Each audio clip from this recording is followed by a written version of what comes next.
Здравствуйте, друзья!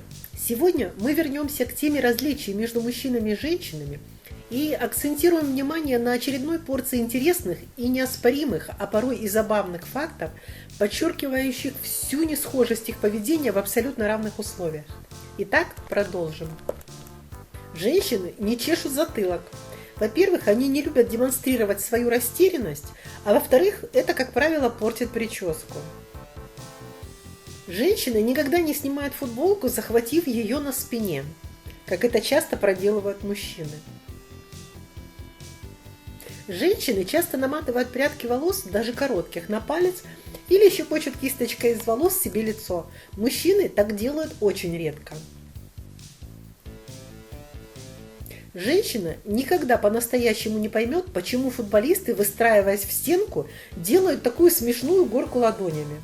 Поэтому она не вздрагивает, когда в кино видит, что герой получает удар ботинком в пах. Курильщица, в отличие от курильщика, никогда не держит сигарету во рту, зажав ее губами или зубами, только в руке. Зевая, женщина прикрывает рот ладонью, а не кулаком, как это делает мужчина. Приняв ванну, женщина, неважно, длинноволосая или коротко стриженная, обязательно наматывает себе на голову самодельное подобие челмы из полотенца, хотя бы на 1 минуту. Причины возникновения этого восточного ритуала неизвестны.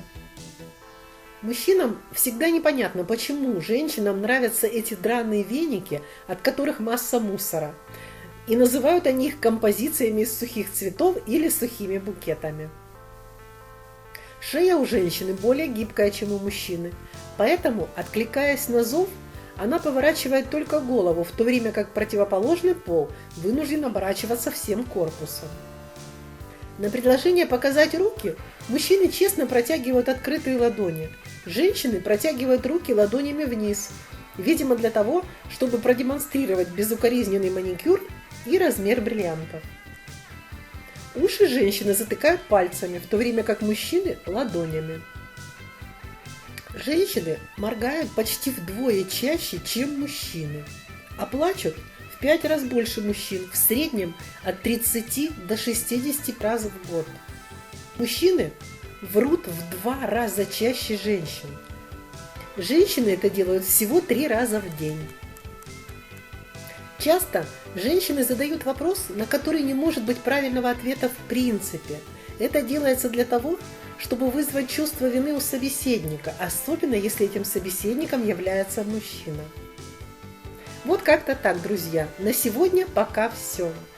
Спасибо всем, кто посмотрел видео. Ставьте лайки, подписывайтесь на канал, и вы узнаете еще много интересного. Всего всем доброго!